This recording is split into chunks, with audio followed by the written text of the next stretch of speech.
अस्सलाम वालेकुम जी। सबसे पहले मैं आप लोगों का बहुत ज़्यादा शुक्रिया अदा करना चाहती हूँ जिस तरह कमेंट्स में आप मेरी हौसला अफजाई करते हैं और मेरी रेसिपीज़ को पसंद करते हैं। आज मैं बनाने लगी हूँ सर्दियों में सबकी ही फेवरेट गाजर की खीर, और इस दुआ के साथ हम इसको बनाना शुरू करते हैं कि जहाँ रहें हंसते रहें और हंसाते रहें। तो चलिए जी, इस दुआ के साथ इसको बनाना शुरू करते हैं। यहाँ पे गाजर की खीर बनाने के लिए मैंने 3 पाव की जितनी गाजरें ले ली, उसको साफ़ कर लिया, ग्रेट कर लिया है। तो ये तकरीबन आधा किलो से भी थोड़ी सी कम रह गई होंगी। ये मैंने एक कढ़ाई के अंदर डाल दी हैं और तकरीबन 5 से 6 टेबलस्पून के करीब हो गए। ये चावल इसे तकरीबन 2 घंटे पहले मैंने भिगो लिया, ये इसमें डाल दूँगी। साथ ही इसमें मैं डाल दूँगी 1.5 किलो के करीब दूध।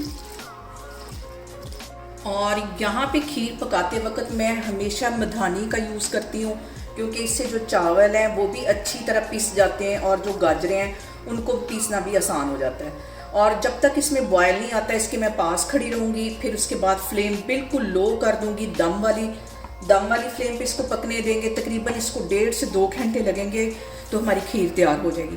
अब मैं आपको तकरीबन 1 घंटे के बाद दोबारा दिखाती हूँ। और यहाँ पे देखें जी, खीर को पकते हुए बिल्कुल हल्की आग पे तकरीबन 1 से 1.5 घंटा हो गया है। चावल भी अच्छी तरह गल गए और जो गाजरें हैं वो भी अच्छी तरह गल गए। इस पॉइंट पे मैं डाल दूँगी तकरीबन आधा कप की जितनी चीनी। मुझे मीठा हल्का ही पसंद है, इसलिए मैं अपने टेस्ट के अकॉर्डिंग डालने लगी हूँ। आप चाहें तो चीनी कम या ज़्यादा कर सकते हैं। और यहाँ पे इस चम्मच के हेल्प से मैं अच्छी तरह इसको मिक्स कर लूँ। और यहाँ पे देखें जी, चीनी डालने के बाद गाजर की खीर को पकते हुए तकरीबन 5 मिनट हो गए हैं। अब इस पॉइंट पे मैं डाल दूँगी 1 पाव के जितना खोया।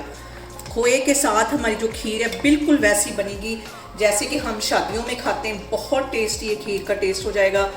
और इसको अच्छी तरह घोटने की हेल्प से मैं अच्छी तरह मिक्स कर लूँगी। और यहाँ पे जो सबसे अहम बात हमेशा की तरह वो एक ही है कि आपने मेरी रेसिपीज़ बनाते वक्त घबराना नहीं है। बिना स्किप किए हुए आप मेरी वीडियोस देखें। और अगर अभी तक आपने मेरे चैनल को सब्सक्राइब नहीं किया तो प्लीज़ उसको सब्सक्राइब करें।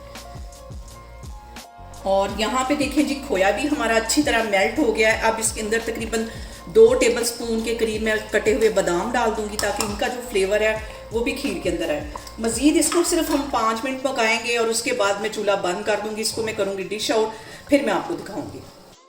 और यहाँ पे देखें जी, ज़बरदस्त सी हमारी गाजर की खीर बन के तैयार हो गई है। आप लोग भी इसको लाजमी ट्राई करें और मुझे कमेंट्स में बताएं कि आपको मेरी रेसिपीज़ कैसी लगती हैं। और मेरी वीडियोस को ज़्यादा से ज़्यादा शेयर करें और मुझे सब्सक्राइब करें। और अपना बहुत सारा ख्याल रखें। इंशाल्लाह ताला मैं एक और वीडियो में आपके सामने आऊँगी। अल्लाह हाफिज़।